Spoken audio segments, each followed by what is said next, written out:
Selamat siang untuk kita semua. Perkenalkan, saya Irfananus Purba dengan NIM D1C1211024. Di sini saya akan mempresentasikan hasil laporan akhir mata kuliah rekognisi yaitu Agrotechnopreneurship. Dengan judul laporan, Perencanaan Bisnis dan Strategi Bisnis Model Canvas atau BMC pada Pembuatan Kertas Limbah Mahkota Nanas. Dengan dosen pengampu yaitu Ibu Irnisa, STP MSI.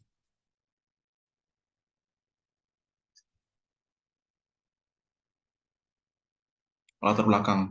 Salah satu kunci sukses mulai usaha adalah dengan adanya kemampuan menuangkan ide-ide atau gagasan cemerlang yang kreatif dan inovatif. Ide tersebut harus mempunyai nilai ekonomi yang tinggi yang dituangkan dalam rencana bisnis yang matang dan realistis. Rencana bisnis tersebut berisi tentang apa yang dikerjakan dalam suatu bisnis ke depan, meliputi alokasi sumber daya, perhatian pada faktor-faktor kunci, dan mengelola permasalahan-permasalahan dan peluang yang ada. Adapun tujuan dari laporan ini yaitu yang pertama mengetahui perencanaan bisnis pada pembuatan kertas limbah mahkota nanas. Yang kedua yaitu mengetahui strategi bisnis model canvas atau BMC pada pembuatan kertas limbah mahkota nanas. Selanjutnya itu hubungan agrotechnopreneurship dengan program Capstone Design Project. Hubungan agrotechnopreneurship dengan program Capstone Design Project adalah bisnis plan dapat menggambarkan apakah bisnis kertas berbahan baku limbah mahkota nanas layak atau tidak dan mampu menghadapi segala tantangan di masa depan. Sedangkan bisnis model Canvas atau BMC dapat mengidentifikasi kekuatan dan kelemahan dari model bisnis, mencari ide-ide baru, serta mengembangkan bisnis untuk jangka waktu yang panjang.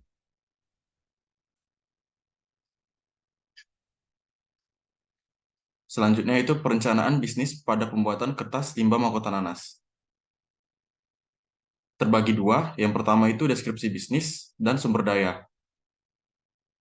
Yang pertama itu deskripsi bisnis. Latar belakang usaha. Dibuatnya kertas dari mahkota nanas adalah untuk mengurangi limbah pertanian berupa mahkota nanas, sehingga limbah mahkota nanas yang terbuang sia-sia dapat terkurangi serta menambah nilai ekonomi dari limbah tersebut dengan dibuat menjadi kertas mahkota nanas. Yang kedua yaitu jenis usaha. Jenis usaha yang direncanakan adalah membuka tempat pengolahan limbah mahkota nanas menjadi kertas, sehingga limbah mahkota nanas dapat dijadikan produk yang memiliki nilai ekonomis. Yang ketiga yaitu lokasi usaha. Lokasi usaha yang direncanakan adalah di Desa Tangkit Baru, Kecamatan Sungai Gelam, Kabupaten Muara Jambi, Provinsi Jambi. Pemilihan lokasi tersebut dikarenakan lokasi tersebut dekat dengan bahan baku, lokasi yang mudah dikunjungi, serta dapat menarik perhatian, dikarenakan terdapat agrowisata, agrowisata perkebunan nanas. Selanjutnya itu tujuan usaha. Salah satu tujuan usaha yang direncanakan adalah mengelola limbah pertanian, yaitu mahkota nanas, menjadi kertas, sehingga limbah tersebut memiliki nilai value atau nilai bisa didapatkan dari keunikan yang dimiliki oleh produk yang dibuat. Keunikan kertas yang berbahan baku limbah mahkota nanas inilah yang menjadi value atau nilai yang bisa menunjang keberhasilan usaha. Selanjutnya itu sumber daya. Dalam bisnis plan tentang sumber daya meliputi unsur-unsur manajemen yang dikenal dengan sebutan 6M. 6M itu adalah man, money, methods, material, mesin, dan market. Yang pertama itu man. Man atau orang meliputi orang-orang yang akan mengoperasikan usaha yang akan dijalankan.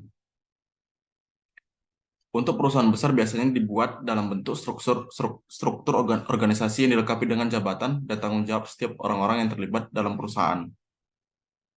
Pembagian tugas dalam tim Capstone Design Project yang pertama itu yaitu saya sendiri, Irfananus Purba, sebagai ketua tim yang bertugas mengatur, mengawasi, mengontrol, dan membantu setiap kegiatan yang ada di dalam tim Capstone Design Project.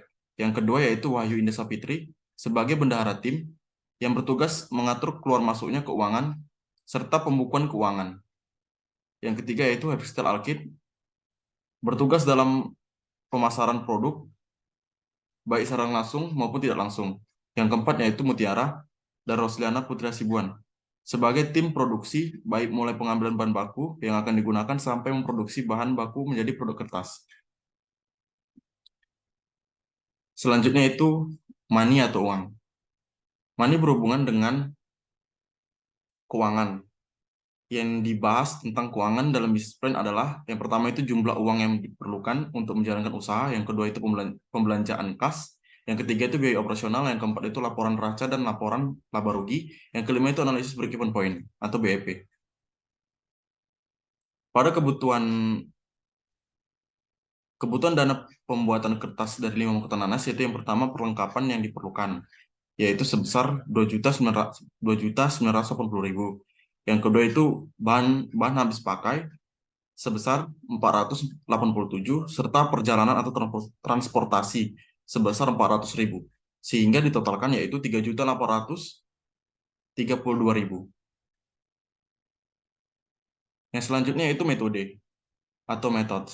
Metode dalam bisnis plan berhubungan dengan kegiatan operasional. Di bagian ini akan ditunjukkan bagaimana usaha akan berjalan dengan cara apa akan dijalankan. Hal yang harus diperhatikan adalah mempersiapkan proses operasional tersebut untuk bisa digunakan pada perkembangan usaha menjadi skala lebih besar. Adapun tahap pembuatan kertas dari serat mahkota nanas, yaitu yang pertama itu persiapan bahan baku. Mahkota nanas diperoleh dari setangkit baru. Mahkota nanas dipilih yang dalam kondisi baik. Mahkota nanas dibersihkan dari duri-duri yang kemudian dipotong menggunakan gunting dengan panjang kurang lebih 3 cm untuk mempermudah pemasakan. Kemudian mahkota nanas dibersihkan dari kotoran yang menempel dengan cara dicuci. Selanjutnya itu pemasakan. Mahkota nanas sebanyak 500 gram dilakukan pemasakan. Pemasakan menggunakan dandang dengan perbandingan larutan pemasak dengan mahkota adalah 6:1. Kemudian dilakukan pemasakan selama 2 jam. Selanjutnya itu pencucian mahkota nanas. Mahkota nanas selanjutnya dicuci dengan menggunakan air bersih. Pencucian ini bertujuan untuk membebaskan mahkota nanas dari larutan kimia. Yang keempat yaitu proses penghalusan. Selanjutnya mahkota nanas dihaluskan menjadi bubur menggunakan blender. Kemudian ditambahkan air 250 ml untuk membantu menghaluskan mahkota menjadi bubur. Penghalusan dilakukan selama 5 menit. Selanjutnya itu pencetakan kertas.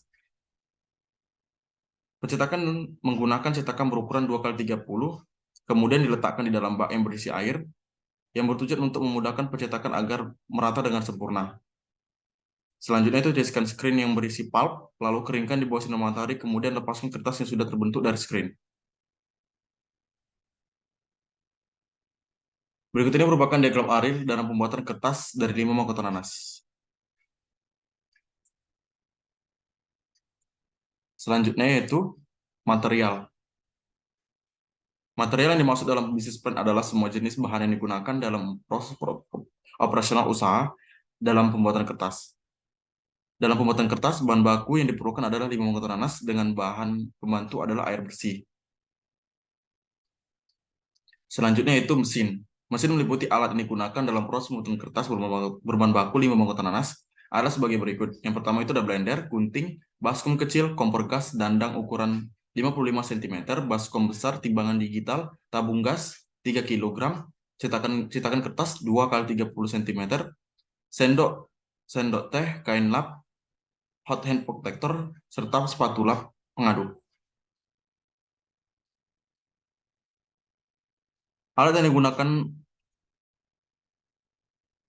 digunakan dalam pembuatan kertas dari mahkota nanas yang tadi disebutkan, yaitu blender itu adalah alat penghalus 5 mahkota nanas, gunting itu alat pengecil ukuran 5 mahkota nanas, baskom kecil itu sebagai wadah dalam pembuatan kertas, kompor gas alat untuk memasak 5 mahkota nanas, dandang sebagai wadah memasak 5 mahkota nanas, baskom besar sebagai wadah pencucian, timbangan digital untuk menimbang berat limbah mahkota nanas, tabung gas untuk perlengkapan memasak 5 mahkota nanas, cetakan kertas untuk mencetak pulp 5 mahkota nanas, sendok teh, alat membantu dalam proses pembuatan, kain lap, alat membantu dalam proses pembuatan, hot hand protector, alat untuk melindungi tangan dari alat yang panas, spatula, alat untuk mengaduk pada saat proses pemasakan 5 mahkota nanas. Selanjutnya yaitu marketing. Marketing yaitu cara pemasaran yang kami lakukan adalah dengan membuka toko dekat dengan agrowisata perkebunan nanas yang terdapat di Desa Tangkit Baru. serta secara online dengan menggunakan media sosial. Selanjutnya itu strategi bisnis model kanvas atau BMC pada pembuatan kertas 5 mangkok nanas. Bisnis model kanvas atau BMC merupakan metode yang efektif karena analisis yang digunakan mampu menjelaskan secara menyeluruh baik dari segi pemasaran, sumber daya manusia, keuangan, sampai dengan nilai atau produk yang ditawarkan. Sehingga perusahaan bisa menentukan arah bergerak bagi perusahaan serta mengetahui keunggulan bersaing yang ada pada bisnis yang sedang dijalankannya.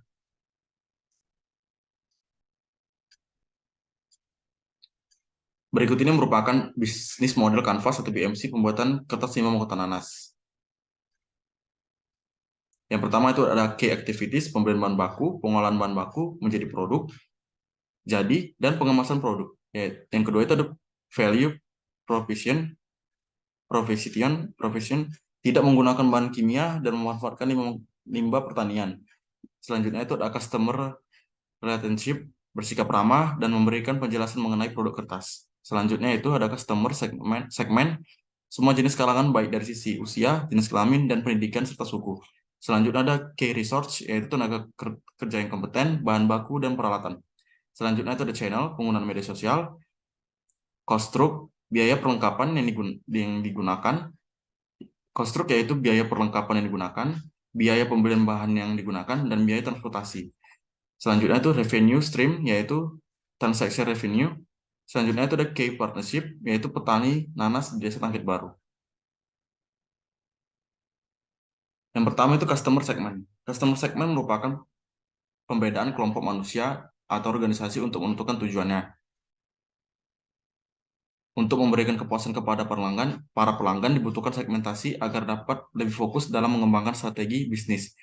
Untuk segmen pelanggan tentu sesuai dengan karakteristik, kebiasaan, dan kebutuhannya. Pada pembuatan kertas di mangkok nanas, customer segment meliputi semua jenis kalangan baik dari sisi usia, jenis kelamin, dan pendidikan serta suku. Selanjutnya itu the value proposition, kumpulan dari produk dan layanan yang ditawarkan untuk memenuhi kebutuhan dan permintaan pelanggan. Value proposition memberikan nilai lebih yang tercipta dari berbagai elemen seperti sesuatu yang baru, kostumisasi, desain, merek, harga, akses, dan kenyamanan. Pada pembuatan kertas di mangkok nanas, value proposition meliputi tidak menggunakan bahan kimia serta memanfaatkan limbah pertanian. Selanjutnya yaitu ada channel. Channel merupakan media suatu perusahaan membangun dan menjalin hubungan untuk mencapai segmentasi pelanggan dalam memberikan value proposition. Pada pembuatan kertas, 5 mangkok nanas, channel meliputi penggunaan media sosial. Selanjutnya itu ada customer relationship untuk menjamin keberlangsungan dan keberhasilan suatu bisnis, perlu diidentifikasikan hubungan yang ingin dibuat sesuai dengan segmentasinya. Customer relationship merupakan pembinaan hubungan dan bertujuan untuk mendapatkan pelanggan baru, mempertahankan pelanggan lama, menawarkan produk baru kepada pelanggan lama. Pada pembuatan kertas, 5 mangkok nanas, customer relationship meliputi bersikap ramah dan memberikan penjelasan mengenai produk kertas. Selanjutnya yaitu ada revenue stream, yaitu cara yang dilakukan perusahaan untuk mendapatkan keuntungan dari bisnis yang berjalan sesuai segmentasi pelanggan yang ada dengan menjual produk atau jasa dengan harga yang sesuai, ataupun dengan cara lainnya. Revenue stream adalah aliran dana masuk menggambarkan bagaimana perusahaan memperoleh uang dari setiap customer segment. Pada proses pembuatan kertas 5 mangkok nanas, customer segment meliputi transaction revenue karena mendapatkan dana dari hasil penjualan produk kepada konsumen. Selanjutnya itu ada key resource, sumber daya yang diperlukan agar dapat memberikan nilai tambah kepada pelanggan dan juga dianggap sebagai aset perusahaan untuk mendukung bisnis yang berjalan. Sumber daya yang dibutuhkan ditentukan sesuai dengan model bisnis yang dilakukan. Key resource adalah gambar aset terpenting yang menentukan keberhasilan perusahaan dalam mengoperasikan model bisnis. Pada pembuatan kertas timbang nanas, key resource meliputi tenaga kerja yang kompeten, bahan baku yang berkualitas, serta peralatan produksi yang baik. Selanjutnya ada key activist, merupakan aktivitas utama yang dilakukan dalam suatu perusahaan atau organisasi. Aktivitas pada bagian ini tentunya adalah aktivitas yang dapat menjadi nilai baik dan menguntungkan. Pada pembuatan kertas timbang nanas, key activist meliputi pembelian bahan baku, pengolahan bahan baku menjadi produk jadi, dan pengemasan produk. Selanjutnya ada key partnership. Untuk mengoptimalkan proses operasional dan mengurangi risiko yang ada, perusahaan atau organisasi biasanya membentuk hubungan pembeli dengan supplier. Care partnership merupakan mitra kerjasama perusahaan dalam mengoperasikan organisasi. pada pembuatan kertas maupun nanas. Key partnership meliputi petani nanas di Desa Tangkit Baru. Selanjutnya itu ada cost structure, menggambarkan pengeluaran atau biaya yang dibutuhkan untuk menjalankan suatu bisnis. Pengeluaran tersebut dapat dengan mudah dianalisa dan dihitung setelah menentukan key resource, key activities, key partners, cost structure. Key partners, cost structure merupakan gambaran semua biaya yang akan muncul ketika mengoperasikan bisnis model yang dijalankan. Pada pembuatan kertas limau nanas, key structure, cost structure meliputi biaya perlengkapan yang digunakan, biaya pembelian lahan, biaya pembelian bahan yang digunakan, dan biaya transportasi. Kesimpulan. Selanjutnya itu kesimpulan. Business plan merupakan fondasi dasar bagi perusahaan, bagi sebuah usaha. Business plan merupakan petunjuk jalan bagi usaha agar jelas kemana dan bagaimana usaha itu akan dijalankan. Tidak peduli usaha itu adalah jenis usaha mikro, usaha kecil, usaha menengah, ataupun usaha besar. Business plan akan membantu pelaku usaha menentukan arah usahanya. Business plan diharapkan bisa membantu para pelaku usaha menyusun strategi usahanya dengan mengetahui keadaan pesaing dan kemampuan internal usaha untuk menghadapi persaingan tersebut. Selain itu, business plan juga diharapkan mampu membantu usaha untuk bertahan di tengah kondisi yang sulit karena memungkinkan adanya evaluasi atas target pencapaian yang diinginkan. Selanjutnya yaitu model Canvas atau BMC bermanfaat dalam mengidentifikasi target pasar hingga anggaran yang diperlukan. Bisnis model lebih fokus kepada bagaimana mendapatkan profit atau keuntungan dari bisnis yang sedang dijalankan. Di samping itu, bisnis model juga akan membuat bisnis yang berjalan berbeda dengan kompetitornya. Bisnis model dapat membuat anggaran yang berhubungan dengan proses produksi, jumlah tenaga kerja yang dibutuhkan, dan lain-lain, sehingga dengan demikian mereka dapat mengatur keuangan dengan lebih baik. Demikianlah hasil presentasi, hasil laporan rekognisi mata kuliah Agro-Entrepreneurship. Jika ada kata yang salah, saya mohon maaf. Saya akhiri. Selamat siang.